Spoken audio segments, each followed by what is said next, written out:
Okay, now please someone speak. Am I Hello. audible to you? Yes, okay. Yeah. Now you are audible. Okay, so as Dhara ma'am is not available today, I'm going to take your class.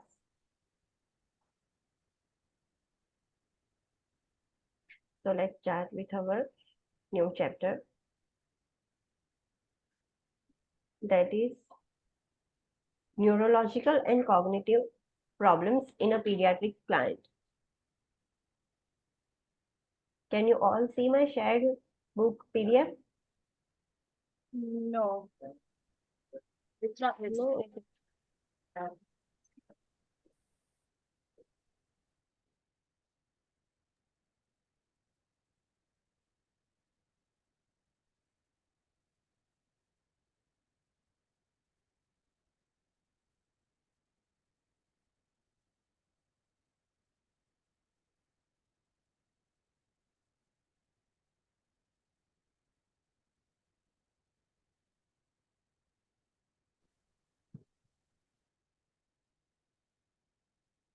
Is it now visible?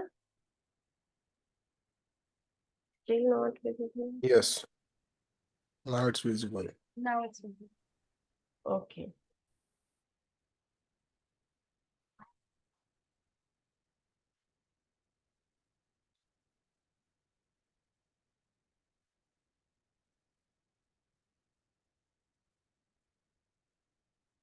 Okay, so let's start with our new chapter, that is neurological and cognitive problems in a pediatric patient or pediatric client. So the priority concepts in this chapter is intracranial regulation and safety. જે બી ક્લાયન્ટને neurological કે cognitive problems હશે તો આપણે એનું intracranial રેગ્યુલેશનને balance રાખવું પડશે તો intracranial pressure increase ના થઈ જાય વી have to keep in mind that and safety of the child. So these are the priority concepts in this chapter. So the first condition is cerebral palsy. What do you understand by condition cerebral palsy? Please tell me.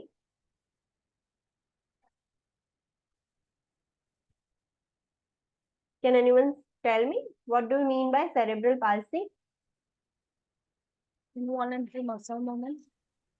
Yes, it is a disorder in which there is loss of muscle control, muscle tone, and everything. So it is a disorder of a neurological disorder in which there is a loss of muscle tone, muscle coordination, and everything. Its description that it is a disorder characterized by impaired movement, posture, and or muscle tone resulting from abnormality in the extrapyramidal or pyramidal motor system. The client will develop a disease in which his posture or muscle tone, his muscular movements all will be diminished because there is an abnormality in the extrapyramidal or pyramidal motor system which is responsible for involuntary movements in the body. It will get affected and the child will develop impaired muscle movement, impaired posture and muscle tone. The most common clinical type is a spastic cerebral palsy, which represents an upper motor neuron type of muscle weakness. The most common type of cerebral palsy is spastic cerebral palsy, which we can see in each and every child. What does it indicate? It represents the upper motor neuron type of muscle weakness. જે upper motor neuron છે એ damage થઈ જશે અને એના લીધે upper body weakness વધારે જોવા મળે છે. Less common types of cerebral palsy are ethloid, ataxic and mixed. બીજી cerebral palsy ના types છે but we cannot see that type of cerebral palsy in each and every child, and the less common types are ethloid cerebral palsy, ataxic cerebral palsy or mixed. Both are present in that. Assessment finding. The child who is having cerebral palsy, what signs and symptoms you can see in that child? So first is extreme irritability and crying. Second, feeding difficulties. The client cannot take or tolerate the feedings. Abnormal motor performance. The motor performance would be abnormal in that child. Alteration of muscle tone. Stiff and rigid arms or legs. The muscle tone છે એ alter થઈ જશે એટલે stiffness થઈ જશે in muscles. So stiff and rigid arms or legs will be stiff or rigid. Delayed developmental milestones. જે developmental milestones છે China એ બી delayed થઈ જશે. Persistence of primitive infantile reflexes, that is moro or tonic neck reflex.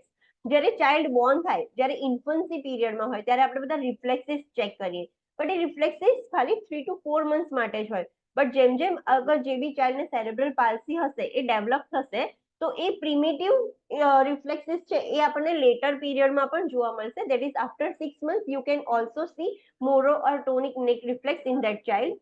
Most primitive reflexes disappear by 3 to 4 months of age. Majority of reflexes 3 to 4 months પછી diminish થઈ જાય. If they are present, then that is abnormal thing. Abnormal posturing such as opisthotones. What is opisthotones? That is exaggerated arcing of the back. જે child હશે જેને cerebral palsy હશે એને opisthotonos જોવા મળશે. And what is the opisthotonos? That is the abnormal posturing in which the exaggerated arcing of back occurs. Let me show you the figure. This is the child with the opisthotones. Opisthotones છે આ ચાઇલ્ડનું જે back છે એમાં abnormal arc create થઈ ગયું છે. That is the abnormal posture which is called as opisthotones.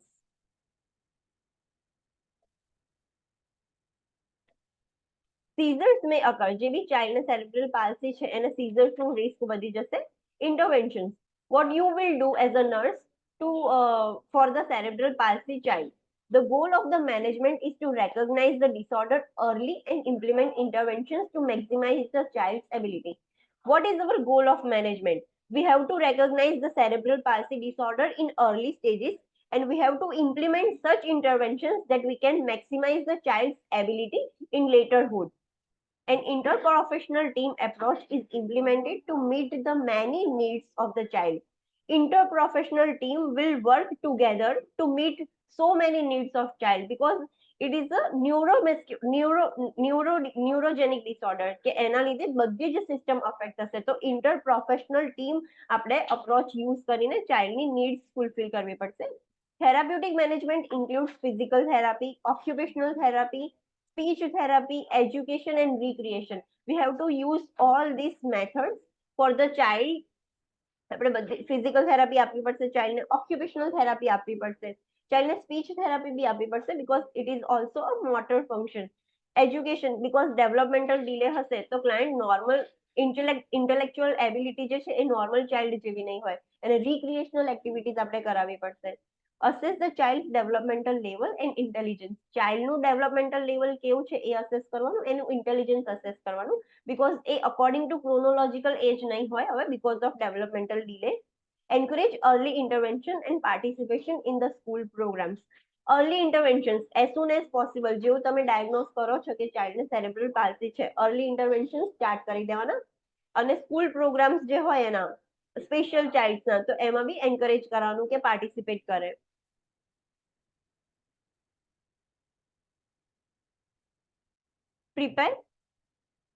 Prepare for using mobilizing devices to help prevent or reduce the deformities. એ ચાઇલ્ડને મોટર ફંક્શન ઓલ્ટર થઈ ગયું હશે તો child can not walk normally તો આપણે મોબિલાઇઝિંગ ડિવાઇસીસ આપણે use કરતા એને પ્રિપેર કરવું પડશે કે this is how you can use the mobilising devices. તો એના લીધે ફર્ધર ડિફોર્મિટીઝ ના થાય, ઇન્જરીના લીધે ડિફોર્મિટીઝ ક્રિએટ ના થાય. Encourage communication and interaction that corresponds with the child's developmental age level rather than chronological age level. Child જોડે આપણે કમ્યુનિકેશન અને ઇન્ટરેક્શન સ્ટાર્ટ કરવાનું બટ મેક શ્યોર કે ચાઇલ્ડની ક્રોનોલોજીકલ એજના રિલેટેડ ના કરીએ. We have to keep in mind કે ચાઇલ્ડનું ડેવલપમેન્ટલ ડિલે છે તો એના developmental age according we have to communicate or interact with the child. In a safe environment by removing a sharp objects, using a protective helmet if the child falls frequently and implementing seizure precautions if necessary. અગર child હજુ નાનું છે તો જે બી ઘરમાં household જે બી environment છે તેમાં શાર્પ ઓબ્જેક્ટ્સ બધા જ રિમૂવ કરી દેવાના. એક સેફ એન્વાયરમેન્ટ પ્રોવાઈડ કરવાનું ચાઇલ્ડને. ચાઇલ્ડ અગર due to motor imbalances child frequently fall થાય છે તો આપણે પેરેન્ટ્સને એવું કહી શકીએ છીએ કે તમે પ્રોટેક્ટિવ હેલ્મેટ યુઝ કરો, ચાઇલ્ડને પહેરાવો તો એના લીધે ઇન્જરી ના થાય. એન્ડ સીઝર્સ પ્રિકોશન્સ રાખવા પડશે. Provide a safe, appropriate toys for the child's age and developmental level. ચાઇલ્ડના developmental એજના અકોર્ડિંગ એને appropriate toys આપવાના. એના chronological age according toys we cannot give to that child. Position the child upright after meals. After meals, ચાઇલ્ડને upright position રાખવાનું. Medications may be prescribed to relieve muscle spasm which can cause intense pain anti-seizure medications may also be prescribed. આપણને ખબર છે કે એમાં મસલની tone બી alter થઈ જશે, એટલે rigid and stiff arms or legs થઈ જાય છે. તો આપણે એવી મેડિકેશન્સ આપવાની કે જે મસલ સ્પાઝમ છે એ રિલીવ કરે, બીકોઝ મસલ સ્પાઝમ થી ઇન્ટેન્સ પેઇન થશે ક્લાયન્ટને. એન્ટી-સીઝર્સ મેડિકેશન્સ બી આપણે આપી શકીએ છીએ. Provide the parents with information about the disorder and treatment plan. Encourage the support groups for parents. આપણે પેરેન્ટ્સને ઇન્ફોર્મેશન આપવાનું કે આ ડિસઓર્ડર છે એ શું છે, exactly what happens in this disorder, એનો ટ્રીટમેન્ટ પ્લાન કેવી રીતે હશે. લાઈફ લોંગ ટ્રીટમેન્ટ ક્લાયન્ટની ચાલુ જ રહેશે, તો એનું ટ્રીટમેન્ટ પ્લાન આપણે પેરેન્ટ્સને ઇન્ફોર્મ કરવાનું. એન્ડ પેરેન્ટ્સને આપણે જે સપોર્ટ ગ્રુપ્સ હોય, એટલે કે આવા બધા બહુ ચાઇલ્ડ હોય તો એક એનજીઓ કેવી રીતનું સપોર્ટિંગ ગ્રુપ્સ ચાલતા હોય, તો આપણે પેરેન્ટ્સને એવું સમજાઈ શકીએ છીએ કે you can join or enrol in that support groups. Okay, so this was all about cerebral palsy. Understood in that topic? Online student, do you understand that topic? Yes. Okay. So the next disease condition is head injury. So what is head injury? તો કોઈ બી mechanical force અગર હેડ પર મતલબ થશે તો એના લીધે injury થશે. તો head injury is a pathological result of any mechanical force to the skull, scalp, meninges or brain.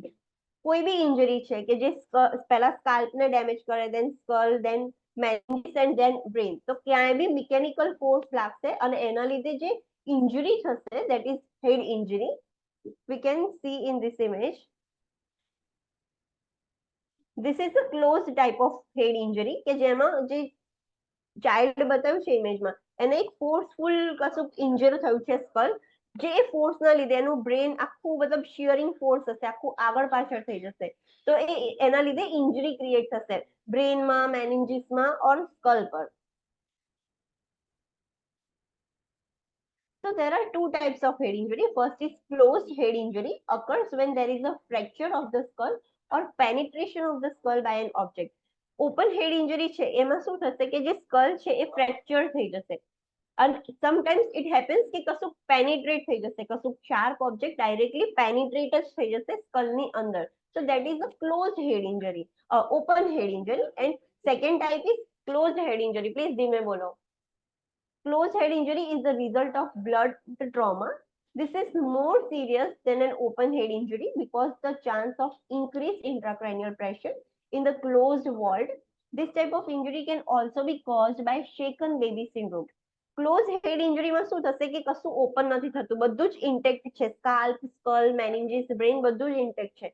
But જે ફોર્સ હતો, જે એક્સટર્નલ ફોર્સ હતો, એના લીધે ઇન્જરી તો થઈ છે, અને આ વધારે સિરિયસ છે compare to open head injury, because આમાં બધું જ ક્લોઝ છે અને ઇન્જરીના લીધે ઇન્ટ્રાક્રેનિયલ પ્રેશર, એટલે જે ફ્લુઇડ છે, ઇન્ટ્રાક્રેનિયલ ફ્લુઇડ એ ઇન્ક્રીઝ થશે, અને એ ક્લોઝ છે એટલે ક્યાંય બહાર નથી આવી શકતું, તો એ અંદરના અંદર અક્યુમ્યુલેટ થશે અને પ્રેશર ક્રિએટ કરશે. તો this is more serious compare to open head injury.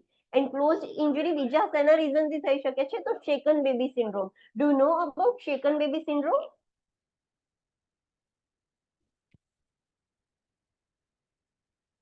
Do you know about shaken baby syndrome? Have you any idea? I've heard Yeah. about that, જ્યારે પ્લે કરતા હોય બેબીને હાથમાં લઈને અને લાઈક મોમેન્ટ આપે, ફ્રીક્વન્ટ મોમેન્ટ આપે, જર્કી મોમેન્ટ આપે બેબીને, તો Yes, in yes. yeah. Yes, in shaken baby syndrome you have seen કે અમુક લોકો બેબીઝ ને છે, ચાઇલ્ડ ને છે, એને એરમાં લિફ્ટ કરે, મતલબ હવામાં ઉછાળે. તો એના લીધે બેબીને આપણે સડનલી મતલબ ઉછાળીને નીચે લાવીએ તો એના લીધે જર્કી મુવમેન્ટ થશે, તો એ બ્રેન ઇન્જરી થવાના ચાન્સીસ છે, બીકોઝ જે બેબી હશે, ચાઇલ્ડ હશે, એનું હેડ હશે હજુ સ્ટેબલ નહીં હોય, તો એ એબનોર્મલ મૂવ થશે અને ક્લાયન્ટને, એ બેબીને હેડ ઇન્જરી થવાના ચાન્સીસ વધી જશે, એ ક્લોઝ ઇન્જરી થશે. તો શેકન બેબી સિન્ડ્રોમના લીધે બી જે ચાઇલ્ડ છે, જે સ્મોલ ચાઇલ્ડ બેબી છે, એને ક્લોઝ હેડ ઇન્જરી થવાના ચાન્સીસ છે. Manifestation depends on the type of injury and subsequent amount of increased ICP. જે સાઇન એન્ડ સિમ્ટમ્સ છે એ ડિપેન્ડ કરે છે કે કયા ટાઈપની ઇન્જરી છે, ક્લોઝડ ઓર ઓપન છે. and it also depends on the amount of increased ICP. જે intracranial pressure છે એ કેટલું ઇન્ક્રીઝ થયું છે, વધારે ઇન્ક્રીઝ થયું હશે તો એના સાઇન એન્ડ સિમ્ટમ્સ ડિફરન્ટ હશે, એટલું બધું ઇન્ક્રીઝ નહીં હોય તો એના બી સાઇન એન્ડ સિમ્ટમ્સ અલગ હશે. So manifestation depends on the type of injury and the amount of increased ICP.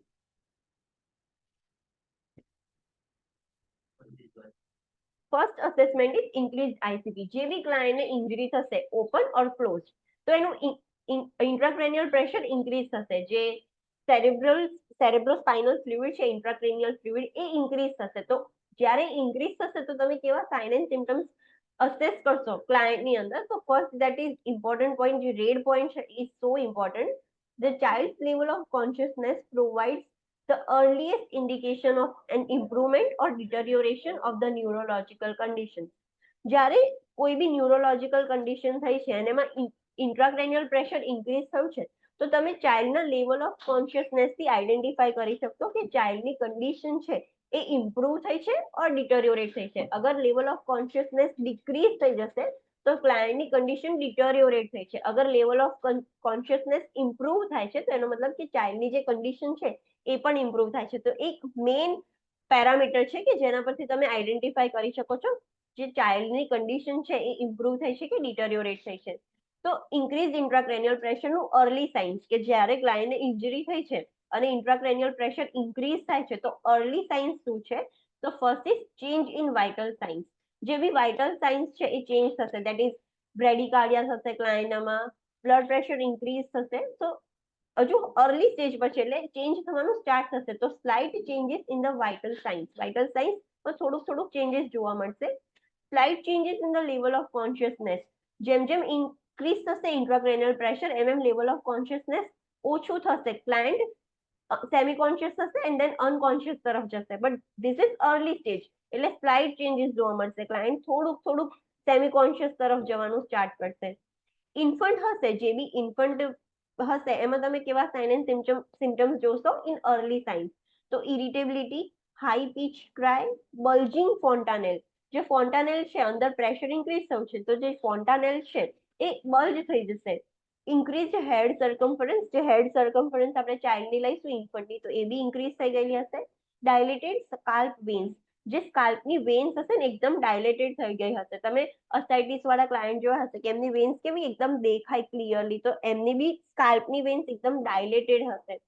મેક્યુએન્સ signs. Macewen's signs means cracked pot sound on percussion of the head. જે બી ચાઇલ્ડને ઇન્ટ્રાક્રેનિયલ પ્રેશર ઇન્ક્રીઝ થઈ ગયું હશે તો તમે હેડ પર પરકશન કરશો, તો જ્યારે આપણે જે માટીના જે પોટ હોય છે ક્રેક થઈ ગયા હોય તો તમે પરકશન કરો તો જેવો સાઉન્ડ આવે ને સેમ ટુ સેમ એવો જ સાઉન્ડ તમે પરકશન પર હર્ડ કરી શકશો. તો that is Macewen signs. You have to understand કે તમને ખબર હોવી જોઈએ કે મેક્યુએન સાઇન્સ તમને જ્યારે એક્ઝામમાં ક્વેશ્ચન પૂછશે ત્યારે તમને ખાલી એટલું જ લખેલું હશે કે પોઝિટિવ મેક્યુએન સાઇન્સ. તો યુ હેવ ટુ અન્ડરસ્ટેન્ડ કે શું કહેવા માંગે છે કે ક્લાયન્ટનું ઇન્ટ્રાક્રેનિયલ પ્રેશર ઇન્ક્રીઝ થયું છે and that's why Macewen signs positive છે. Setting sun sign. Setting sun sign means sclera visible above the iris. આપણને ખબર છે કે સનસેટ થાય ત્યારે કેવું દેખાય કે સન ધીરે ધીરે સેટ થઈ ગયો છે. તો જે બી ચાઇલ્ડ હશે જે જેને ઇન્ટ્રાક્રેનિયલ પ્રેશર ઇન્ક્રીઝ થાય છે અર્લી સ્ટેજમાં છે, અર્લી સાઇનમાં, તો એની આઈરિસ છે એ ધીરે ધીરે ડૂબતી હોય એવું ફીલ થશે. એટલે સ્ક્લેરા વ્હાઇટ પોર્શન આપણને આઈરિસની ઉપર દેખાશે. નોર્મલી એ સેન્ટરમાં હોય બટ એ અડધું ડ્રોન થઈ ગયું હોય, ડૂબી ગયું હોય એવું દેખાશે આઈરિસ. તો that is setting sun sign. હવે ઇન્ફન્ટની જગ્યાએ ચાઇલ્ડ છે, થોડુંક મોટું છે, તો ચાઇલ્ડમાં તમને કેવા સાઇન એન્ડ સિમ્ટમ્સ જોવા મળે in early stages? Early science R vote? તો હેડેક થશે ચાઇલ્ડને, નોઝિયા થશે, વોમિટિંગ થશે, વિઝ્યુઅલ ડિસ્ટર્બન્સીસ જોવા મળશે ક્લાયન્ટને, દેટ ઇઝ ડિપ્લોપિયા, ડબલ વિઝન દેખાશે ક્લાયન્ટને, સીઝર્સ પણ આવી શકે છે. બીજું સાઇન શું છે કે ઇન્ટ્રાક્રેનિયલ પ્રેશર ઇન્ક્રીઝ થાય તો એક ડિસ્ટિંગ કેરેક્ટરિસ્ટિક છે રિલેટેડ ટુ વોમિટિંગ. વોમિટિંગ જેમાં કીધું છે તો કેવી વોમિટિંગ હશે? પ્રોજેક્ટાઇલ. Yes, projectile vomiting. જ્યારે બી ઇન્ટ્રાક્રેનિયલ પ્રેશર ઇન્ક્રીઝ થશે તો ક્લાયન્ટને વોમિટિંગ થશે, but vomiting would be projectile. એકદમ ફોર્સફુલી પ્રોજેક્ટાઇલ મોશનમાં વોમિટસ નીકળશે. તો this is the different sign કે એના પરથી આપણને આઈડેન્ટિફાઈ થઈ શકે કે ક્લાયન્ટ એ પ્રોજેક્ટાઇલ વોમિટિંગ ખાલી બે જ કન્ડિશનમાં જોવા મળે છે, that is pyloric stenosis and increase intracranial pressure. તો ક્લાયન્ટને આપણે આઈડેન્ટિફાઈ કરી શકીએ છીએ કે પ્રોજેક્ટાઇલ વોમિટિંગના જોડે જોડે બીજા આવા સાઇન એન્ડ સિમ્ટમ્સ છે તો વી કેન આઈડેન્ટિફાઈ કે ક્લાયન્ટનું ઇન્ટ્રાક્રેનિયલ પ્રેશર ઇન્ક્રીઝ થાય છે. હવે લેટ સાઇન્સ કે ઇન્ટ્રાક્રેનિયલ પ્રેશર બહુ જ વધારે ઇન્ક્રીઝ થઈ ગયું છે. લેટ સાઇન્સ શું છે? તો significant decrease in the level of consciousness. હવે કોન્શિયસનેસ બહુ જ સિગ્નિફિકન્ટલી રિડ્યુસ થઈ જશે.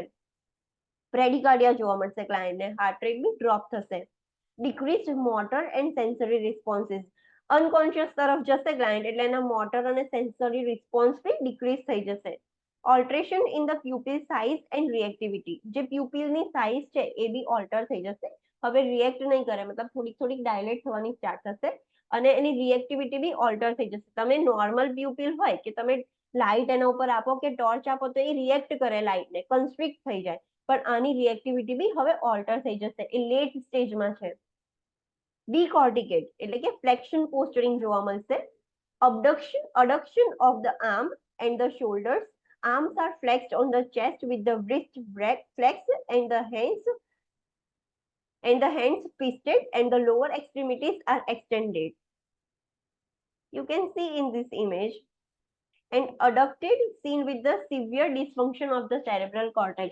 You have to remember these two signs, decorticate and decerebrate sign posture. In examination they will only write decorticate and decerebrate.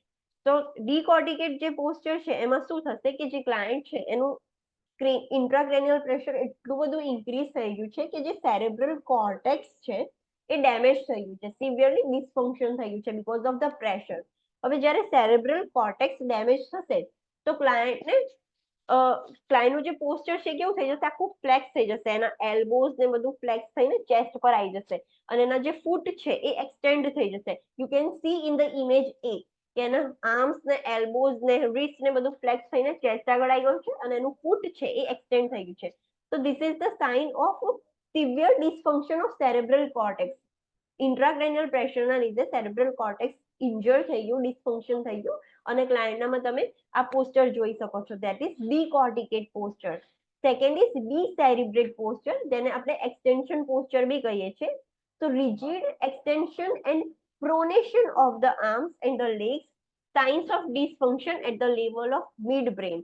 હવે extension posture છે એમાં શું થશે કે એક્સટેન્શન થશે આર્મ્સનું અને પ્રોનેશન એટલે ઉલટી સાઈડ, નોર્મલી આપણે આમ કરીએ પણ પ્રોનેશન એટલે રોંગ સાઈડ પર એના એક્સટેન્ડ થવાનું સ્ટાર્ટ થઈ જશે એનું રિસ્ટ, અને તમે જે લેગ્સ બી જોશો તો લેગ્સ ને બધું જ પ્રોનેશન થઈ જશે, મતલબ આમ ઓપન થઈ જશે. તો this is the sign of decerebrate postures ના સાઇન છે. અને હવે ઇન્જરી ક્યાં સુધી જતી રહી છે, મિડ બ્રેન સુધી. પહેલા ઇન્ટ્રાક્રેનિયલ પ્રેશર ઇન્ક્રીઝ થયું તો પહેલા સેરેબ્રલ કોર્ટેક્સ ડેમેજ થયું અને હવે બહુ જ વધી ગયું છે તો એ મિડ બ્રેન ને બી ડેમેજ કરી દેશે. તો વિચ સાઇન ઇઝ મોર વર્સ, ડીસેરિબ્રેટ કે ડીકોર્ટિકેટ, કયું વધારે વર્સ હશે?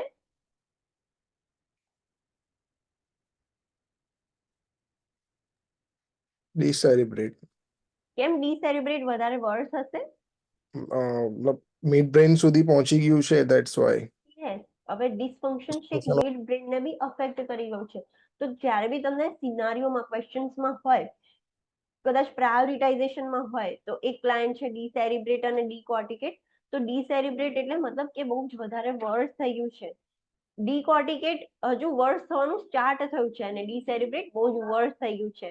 તો એવી રીતે યાદ રાખવાનું, ડીકોર્ટિકેટમાં શું થશે, ફ્લેક્શન થશે અને ડીસેરિબ્રેટમાં એક્સટેન્શન થશે. So you have two remember this. આ પોસ્ચર્સ યાદ રાખવાના. તમને એક્ઝામિનેશનમાં ખાલી નામ જ આપશે કે ડીકોર્ટિકેટ એન્ડ ડીસેરિબ્રેટ, બટ તમને ખબર હોય કે કયું વધારે લાઈફ થ્રેટનિંગ છે, કયું વધારે વર્સ છે, તો તમે પ્રાયોરિટાઇઝ કરી શકો. Next is Cheyne Stokes respiration. Cheyne Stokes respiration એટલે શું કે ક્લાયન્ટને બ્રીથિંગ ઓલ્ટર થશે હવે late સાઇન્સમાં.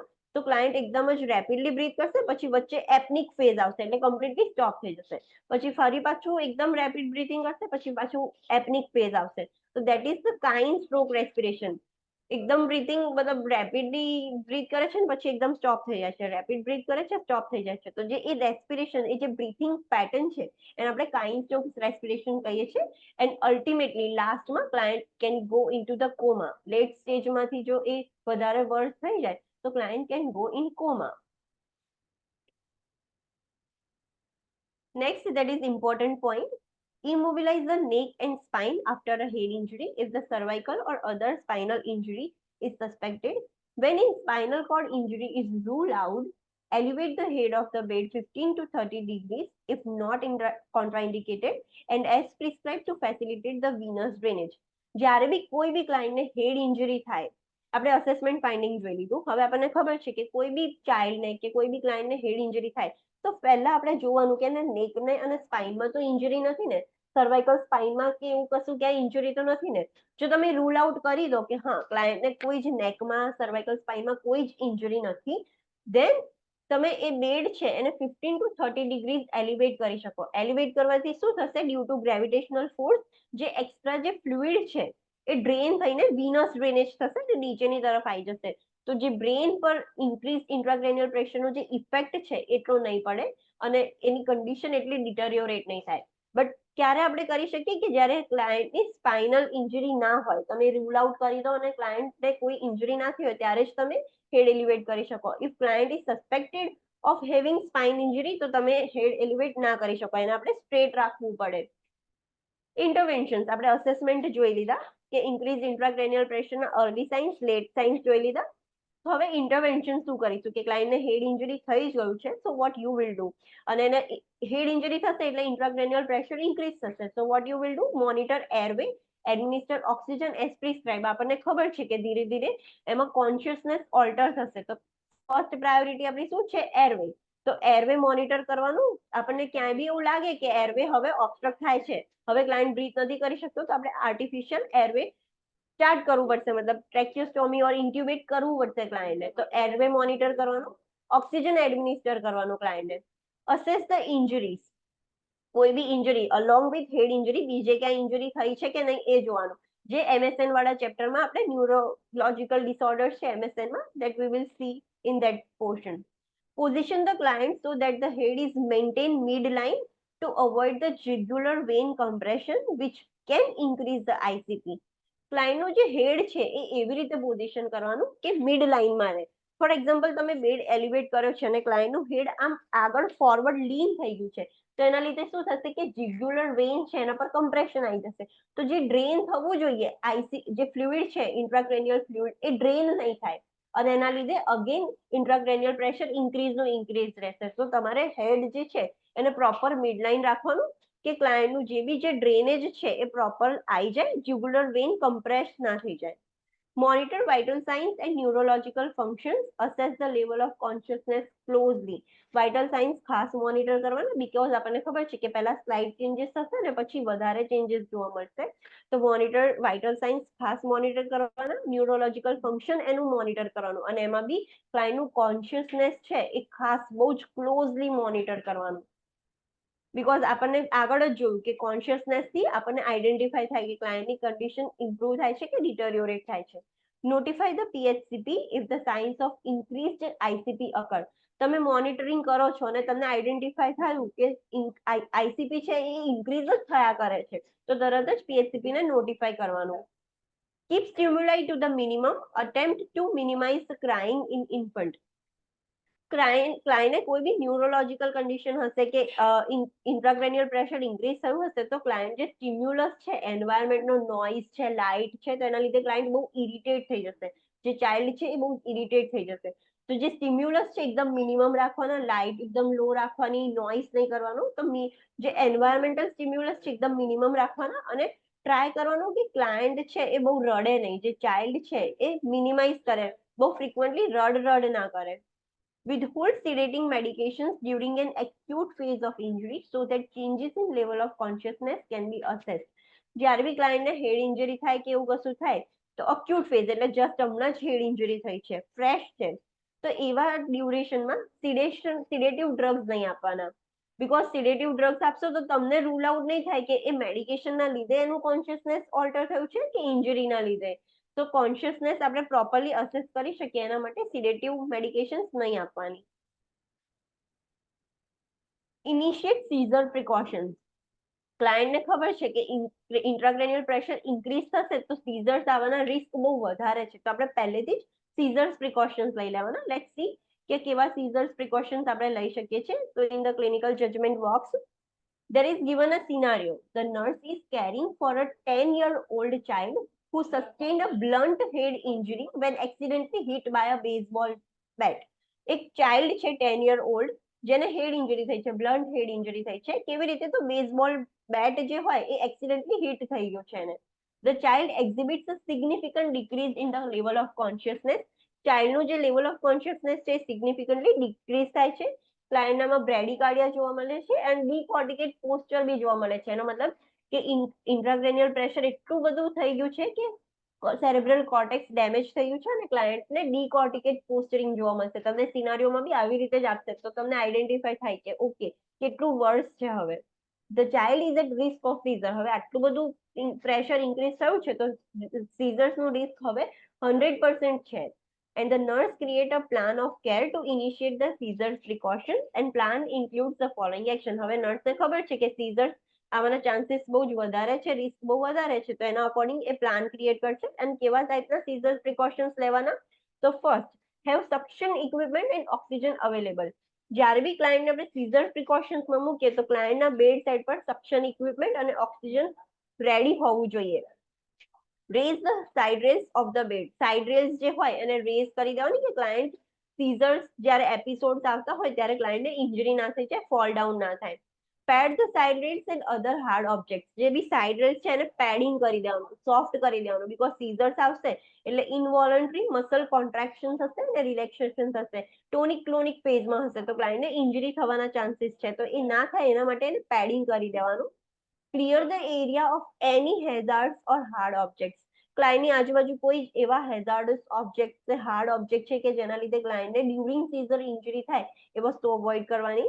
Place a waterproof mattress or pad on the bed. Bed પર વોટરપ્રૂફ મેટ્રેસ રાખવાની because there might be chances કે during seizures client can pee or poop. તો એના લીધે મેટ્રેસ ગંદી ના થાય તો વોટરપ્રૂફ મેટ્રેસ કે વોટરપ્રૂફ પેડ આપણે બેડ પર મૂકી શકીએ છીએ. alert caregivers to the need of seizures precautions or any other special precautions. જેટલા બી કેરગીવર છે કે જે ચાઇલ્ડને કેર પ્રોવાઈડ કરે છે બધાને સમજાવી દેવાનું કે ક્લાયન્ટને સીઝર્સ પ્રિકોશન્સ પર મૂક્યું છે કે સીઝર પ્રિકોશન્સની નીડ છે અને કોઈ બી એક્સ્ટ્રા બીજા સ્પેશિયલ પ્રિકોશન્સ લેવાના હોય તો એ પણ એ લોકો લઈ લે. નેક્સ્ટ, ક્લાયન્ટ અગર સીઝર્સમાં હશે અને ક્લાયન્ટને એક્સેસિવ સિક્રેશન થાય છે તો vote you will do as a nurse?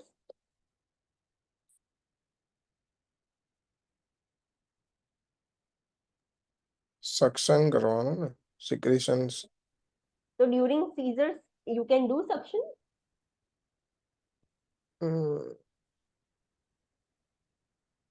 Yes or no? Sideline position આપી દેવાનું. Yes, sideline position. Yes, you have to remember this point. avoid કરવાનું, like tongue depression. Yes, આપણે કશું બી માઉથમાં નહીં પ્લેસ કરવાનું. ક્લાયન્ટ સીઝર્સ આવતા હોય તો તમે એ વખતે ટંગ ડિપ્રેસર બી યુઝ ના કરી શકો કે અમુક તમે જોયું હોય કે અમુક રિલેટિવ્સ કેવું એમનો હેન્ડ ઇન્સર્ટ કરી દે. કશું જ નહીં કરવાનું. સીઝર્સ આવતા હોય ત્યારે ક્લાયન્ટને એની જ જે સ્ટેટમાં છે એ જ સ્ટેટમાં રહેવા દેવાનું. ફોર્સફુલી કશું જ ઇન્સર્ટ નહીં કરવાનું માઉથમાં, નોટ ઇવન સક્શન કરવા માટે બી કશું જ ઇન્સર્ટ નહીં કરવાનું. બસ ખાલી આપણે સાઇડલાઇન પોઝિશન આપી દેવાની કે જેથી જે સિક્રેશન્સ છે એ ડ્રેન આઉટ થઈ જાય, ક્લાયન્ટને એસ્પિરેશન ના થાય. બીજું કશું જ નહીં કરવાનું. જ્યારે સીઝર્સ એના પતી જાય ત્યારે જો એક્સેસિવ સિક્રેશન્સ હોય તો you can suction it. But during scissors કશું બી ફોર્સફુલી માઉથમાં અંદર નહીં નાખવાનું કે નાખવાનો અટેમ્પ્ટ નહીં કરવાનો. બસ ખાલી સાઇડલાઇન પોઝિશન આપી દેવાનું. This is the important step during seizures or seizures પ્રિકોશન્સમાં. આ વસ્તુ ખાસ ધ્યાન રાખવાની. કશું બી ફોર્સફુલી અંદર ઇન્સર્ટ નહીં કરવાનું. તમને સિનારીઓ આપશે ટુ કન્ફ્યુઝ કે આવી સિચ્યુએશન છે તો તમે શું કરશો, તો યુ હેવ ટુ રિમેમ્બર કે ગમે તે સિચ્યુએશન હોય ફોર્સફુલી આપણે કશું જ ક્લાયન્ટના માઉથમાં નહીં નાખીએ, નોટ ઇવન ટંગ ડિપ્રેસર. ક્લાયન્ટને સીઝર્સ આવે છે તો બસ ખાલી સાઇડલાઇન પોઝિશન આપવાની, બીજું કશું જ નહીં કરવાનું. સીઝર્સ ઓટોમેટિક એ ટોનિક ક્લોનિક ફેઝથી પછી ઓટોમેટિક સ્ટોપ થશે. પછી તમારે જે બી અટેમ્પ્ટ કરવા છે એ કરી શકો છો. ઓક્સિજન આપવું છે તો એ બી પછી આપવાનું, પણ ડ્યુરિંગ સીઝર્સ મેક શ્યોર કે તમે કશું જ નહીં કરો. ક્લાયન્ટને જે સ્ટેટમાં છે એ સ્ટેટમાં રહેવા દેવાનું. Understand? Okay, next point is monitor for decreased responsiveness to pain, a significant sign of altered level of consciousness. Client હવે પેઇન પર એટલું બધું રિસ્પોન્સ નથી કરતું, એનું પેઇન પર જે રિસ્પોન્સ છે એ ડિક્રીઝ થઈ ગયું છે. તો વોટ ડઝ ઇટ ઇન્ડિકેટ કે એનું કોન્શિયસનેસ હવે ઓછું થાય છે. Maintain NPO, nothing by mouth status or provide clear liquids if prescribed until it is determined that vomiting will not occur. Normally ક્લાયન્ટનું ઇન્ટ્રાક્રેન્યુઅલ પ્રેશર ઇન્ક્રીઝ થઈ જાય તો આપણે ક્લાયન્ટને NPO પર મૂકી દઈએ છીએ IV ફ્લુઇડ ઓર પેરેન્ટલ ન્યુટ્રિશન આપીએ છીએ, બટ બાય માઉથ આપણે કશું નથી આપતા, બીકોઝ ચાન્સીસ છે કે ગમે ત્યારે સીઝર્સ આવી શકે છે અને એ એસ્પિરેટ થશે અને ક્લાયન્ટ કેન ડાઈ, એટલે આપણે ક્લાયન્ટને NPO પર મૂકી દઈએ છીએ. ઇફ અગર રૂલ આઉટ થઈ ગયું છે કે ક્લાયન્ટને વોમિટિંગ નથી થતું, તો આપણે ક્લાયન્ટને ક્લિયર ફ્લુઇડ, ક્લિયર લિક્વિડ્સ પર રાખી શકીએ છીએ. Monitor prescribed intravenous fluids carefully to avoid increasing any cerebral edema to minimize the possibility of overhydration. ક્લાયન્ટને આપણે IV ફ્લુઇડ્સ આપીશું, બટ મેક શ્યોર કે તમે કેરફુલી એડમિનિસ્ટર કરો, બીકોઝ IV ફ્લુઇડ ઇન્ક્રીઝ થઈ જશે તો બોડીમાં ફ્લુઇડ વોલ્યુમ ઓવરલોડ થઈ જશે અને એ એક્સ્ટ્રા ફ્લુઇડ બ્રેઇનમાં બી અક્યુમ્યુલેટ થશે, તો ઓલરેડી જે ક્રેનિયલ ઇન્ટ્રાક્રેનિયલ ફ્લુઇડ હતું એ પ્રેશર ક્રિએટ કરતું હતું અને તમે બીજું ફ્લુઇડ આપ્યું છે, તો એના લીધે બહુ વધારે જ ઇન્ક્રીઝ થઈ જશે, સેરેબ્રલ એડીમાં થઈ જશે અને વધારે ચાન્સીસ છે કે ડેમેજ થઈ શકે છે. તો ઓવર હાઇડ્રેશન ના થાય એ વસ્તુનું ધ્યાન રાખવાનું. Monitor for a fluid or electrolyte alteration could indicate injury to the hypothalamus or posterior pituitary. જ્યારે ઇન્ટ્રાક્રેનિયલ પ્રેશર એટલું બધું ઇન્ક્રીઝ થઈ જાય, આપણને ખબર છે કે ધીરે ધીરે એ મિડ બ્રેઇનને ડેમેજ કરવાનું સ્ટાર્ટ કરે, તો એ પ્રેશરના લીધે અગર હાઇપોથેલેમસને ઇન્જરી થાય છે, કમ્પ્રેસ થાય છે કે ઇન્જરી થાય છે, ઓર એલ્સ પોસ્ટિરિયર પિટ્યુટરીને ઇન્જરી થાય છે, તો એના લીધે બોડીની અંદર ફ્લુઇડ અને ઇલેક્ટ્રોલાઇટ ઓલ્ટરેશન થશે. ફોર એક્ઝામ્પલ, અગર હાઇપોથેલેમસ ઇન્જર થશે અને પોસ્ટિરિયર પિટ્યુટરી ગ્લેન્ડ ઇન્જર થશે, તો ADH હોર્મોન છે એ સિક્રેશન ઓલ્ટર થઈ જશે, તો એના લીધે ફ્લુઇડ અને ઇલેક્ટ્રોલાઇટ ઓલ્ટર થશે. તો તમારે ખાસ ધ્યાન રાખવાનું કે ક્લાયન્ટનું ફ્લુઇડ અને ઇલેક્ટ્રોલાઇટ ઓલ્ટરેશન થયું છે કે નહીં એ મોનિટર કરવાનું. Assess wounds and dressing for the presence of drainage and monitor for the nose or ear drainage which could indicate the leakage of cerebrospinal fluid. ક્લાયન્ટને કદાચ ઇન્જરી થઈ છે, ઓપન છે કે ગમે તે છે, તો વુન્ડ થયા હોય તો એ વુન્ડ અસેસ કરવાનું, ત્યાં ડ્રેસિંગ પ્રોપરલી અસેસ કરવાનું, કશું ડ્રેનેજ થાય છે કે નહીં એ ઇન્જરીમાંથી એ મોનિટર કરવાનું, અને ક્લાયન્ટને નોઝમાંથી કે ઇયરમાંથી ક્લિયર ડ્રેનેજ નીકળે છે કે નહીં એ મોનિટર કરવાનું. અગર નીકળે છે તો કદાચ ચાન્સીસ છે કે સેરેબ્રોસ્પાઇનલ ફ્લુઇડ ઇયરમાંથી અને નોઝમાંથી લીક થાય છે. How you will identify કે CSF જ છે? ક્લિયર હશે. તો અગર for example if you have experience, તમને રાઇનાઇટિસ થઈ ગયું હશે રની નોઝ, તો એમાંથી બી ક્લિયર સિક્રેશન જ નીકળશે નોઝમાંથી.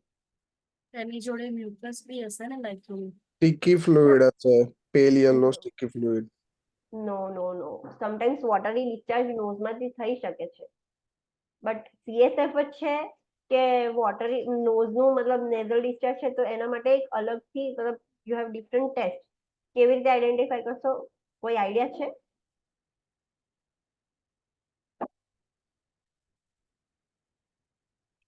Okay, so there is a glucose test. જે બી CSF હશે, CSF સેરેબ્રોસ્પાઇનલ ફ્લુઇડની અંદર ગ્લુકોઝ પ્રેઝન્ટ હોય, તો જેમ આપણે નોર્મલ બ્લડ શુગર ચેક કરીએ છીએ ગ્લુકોમીટરથી, એવી રીતે જો ક્લાયન્ટને નેઝલ કે ઇયર સિક્રેશન થાય છે, તો અગર એ ફ્લુઇડને આપણે સેમ ગ્લુકોઝ ટેસ્ટ કરીશું, આપણે જેમ બ્લડનું સેમ્પલ લઈએ છીએ એ સ્ટ્રીપ પર, એવી રીતે એ ડ્રેનેજ લેવાનું અને એમાં ગ્લુકોઝ હશે એટલે ગ્લુકોમીટર પર વેલ્યુ બતાવશે કે આટલું ગ્લુકોઝ છે, તો ઇટ મીન્સ કે એ CSF જ છે. ગ્લુકોઝ ટેસ્ટ પોઝિટિવ આવે ઇટ મીન્સ કે CSF છે. અગર નોર્મલ ડ્રેનેજ હશે, નેઝલ ડ્રેનેજ કેવું, તો એમાં ગ્લુકોઝ ના હોય, તો તમે એ સ્ટ્રીપ પર મૂકશો તો બી એરર આવશે, એમાં ગ્લુકોઝ નહીં બતાવે. પણ CSF હશે તો એમાં તમને રીડિંગ બતાવશે કે આટલું મતલબ એમાં શુગર છે, ગ્લુકોઝ રીડિંગ પોઝિટિવ આવશે. તો એ ટેસ્ટ પરથી તમે આઈડેન્ટિફાઈ કરી શકશો કે ક્લાયન્ટને CSF લીક થાય છે. અન્ડરસ્ટુડ? ઓનલાઈન સ્ટુડન્ટ ખબર પડી? Yes, ma'am. Okay. Next, administer tepid sponge bath or place the child on hypothermia blankets as prescribed if hyperthermia occurs. અગર ક્લાયન્ટને મતલબ ઇન્ટ્રાક્રેનિયલ પ્રેશર ઇન્ક્રીઝ થાય છે અને હાઇપોથેલેમસને અફેક્ટ કરશે, તો હાઇપોથેલેમસનું આપણું એનું મેઇન ફંક્શન છે આપણું ટેમ્પરેચર રેગ્યુલેશનનું. તો હાઇપોથેલેમસના ઇન્જરીના લીધે ટેમ્પરેચર રેગ્યુલેશન બી ઓલ્ટર થશે અને ક્લાયન્ટને હાઇપરથર્મિયા થઈ જશે. તો હાઇપરથર્મિયા થાય ક્લાયન્ટને, તો આપણે ટેપિડ સ્પોન્જ બાથ એટલે કોલ્ડ સ્પોન્જ મૂકીએ, કોલ્ડ સ્પોન્જ એપ્લિકેશન કરીએ છીએ એ કરવાનું, ઓર હાઇપોથર્મિયાના બ્લેન્કેટ્સ હોય મતલબ કુલ બ્લેન્કેટ્સ હોય તો એ યુઝ કરી શકીએ છીએ. Avoid suctioning through the nets because of the possibility of the catheter entering the brain through a fracture which places the child at high risk of secondary infection. અગર ક્લાયન્ટને ઇન્જરી થઈ છે, નોઝમાંથી CSF લીક થાય છે, એનો મતલબ કે ક્યાંક એવું ફ્રેક્ચર થઈ ગયું છે જે બ્રેનને અને નોઝની વચ્ચે ડાયરેક્ટ કનેક્શન થઈ ગયું છે, તો જે બી ક્લાયન્ટને ઇન્જરી થઈ હોય ને તમને એવું લાગે કે ફ્રેક્ચર થવાના ચાન્સીસ છે, તો એવા ક્લાયન્ટને નોઝમાંથી સક્શન નહીં કરવાનું, બીકોઝ અગર તમે નોઝમાંથી સક્શન કરશો તો એ કેથેટર ડાયરેક્ટ બ્રેઇનમાં જતું રહેશે અને એના લીધે પાછું ઇન્ફેક્શન થવાના ચાન્સીસ વધી જશે. As prescribed, administer acetaminophen for the headache, anticonvulsants for seizures, and antibiotics if the laceration is present. Prepare to administer prophylactic tetanus toxoid. ક્લાયન્ટે હેડેક થતું હશે તો એસિટામિનોફેન આપીશું, સીઝર્સ માટે એન્ટીકન્વલ્સન્સ આપી શકીએ, અને ક્લાયન્ટને ઓપન હેડ ઇન્જરી થઈ છે કે કશુંક લેસરેશન છે, વુન્ડ છે, તો એન્ટીબાયોટિક્સ બી આપી દેવાના, અને ટીટેનસ ટોક્સોઇડ કોઈ બી મતલબ આપણે ઇન્જરી થાય છે જેમાં ઓપન થઈ જાય કશું બી વુન્ડ, તો આપણે ટીટીનું ઇન્જેક્શન લઈ લઈએ છીએ, તો એ પ્રોફાઇલેક્ટિક ટીટી ઇન્જેક્શન છે તો એ બી એડમિનિસ્ટર કરી દેવાનું. A corticosteroid or osmotic diuretic may be prescribed to reduce the cerebral edema. તમને ખબર હોય તો ડ્યુરિંગ યોર વર્ક એક્સપિરિયન્સ કે તમે એવું જોયું હશે કે જે બી ક્લાયન્ટ કોર્ટિકોસ્ટીરોઇડ મેડિકેશન પર હશે ને એમનું યુરિન પ્રોડક્શન ઇન્ક્રીઝ થઈ જાય, તો ક્લાયન્ટને આપણે યુરિન વધારે પ્રોડ્યુસ કરીશું તો એના લીધે બ્રેન પર ફ્લુઇડ વોલ્યુમ ઓછું થશે, એટલે બ્રેન પર સેરેબ્રલ એડિમા નહીં થાય, ફ્લુઇડ ઓછું થઈ જશે, તો ક્લાયન્ટને આપણે ડાયુરેટિક્સ આપી શકીએ છીએ ઓર એલ્સ કોર્ટિકોસ્ટીરોઇડ આપી શકીએ કે જેના લીધે યુરિન પ્રોડક્શન ઇન્ક્રીઝ થઈ જાય અને સેરેબ્રલ એડિમા ઓછો થાય. Monitor for the signs of brain stem involvement. અગર બ્રેન સ્ટેમ ઇન્વોલ્વ થઈ જશે એનો મતલબ કે હવે પ્રેશર એટલું બધું ઇન્ક્રીઝ થઈ ગયું છે કે બ્રેન સ્ટેમ એટલે મિડ બ્રેન હવે ઇન્વોલ્વ થઈ ગયું છે, તો તમને કેવી રીતે ખબર પડશે, હાઉ યુ વિલ આઈડેન્ટિફાઈ કે હવે બ્રેન સ્ટેમ ઇન્વોલ્વ થયું છે, તો એમાં કયા સાઇન્સ છે, તો deep rapid or intermittent and gasping respiration. જે બી ક્લાયન્ટ હશે કે એની મિડ બ્રેન હવે ડેમેજ થશે, બીકોઝ મિડ બ્રેન બધી જ ઇન્વોલન્ટરી ફંક્શન્સ રેસ્પિરેશન્સ ને બધું ફંક્શન કરવાનું એનું કામ છે, તો જે ક્લાયન્ટ હશે એકદમ ડીપ અને રેપિડ બ્રીથિંગ કરશે અને વચ્ચે વચ્ચે ઇન્ટરમિટન્ટલી ગાસ્પિંગ કરશે, બ્રીથ નહીં કરી શકતું હોય એવું ગાસ્પ કરશે, તો એવા રેસ્પિરેશન જોવા મળશે ક્લાયન્ટમાં. Wide fluctuation or noticeable slowing of pulse. જે પલ્સ છે એમાં એકદમ ફ્લક્ચ્યુએશન જોવા મળશે, સડનલી મતલબ આમ ડિક્રીઝ થશે, સ્લો થઈ જશે, તમે નોટિસ કરી શકશો કે આટલી બધી ડ્રોપ થઈ ગઈ પલ્સ એમ, તો wide fluctuation or noticeable slowing of pulse જોવા મળશે. Wide pulse pressure or extreme fluctuation in the blood pressure. Pulse pressure wide થઈ જશે. What is the pulse pressure? What do mean by pulse pressure?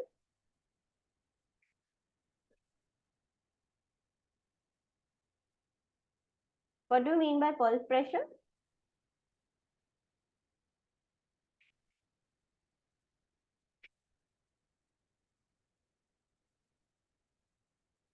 No idea. આવું ક્યારે સાંભળ્યું છે during your student life કે Yes. Yes, તો what do you mean by pulse pressure? સાંભળ્યું હોય તો થોડુંક આઈડિયા હોય કે Systolic ને ક્યાં સાંભળ્યું છે?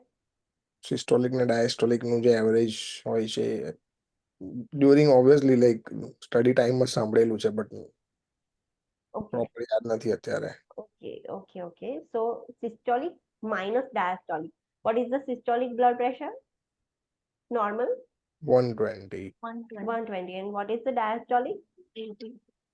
80.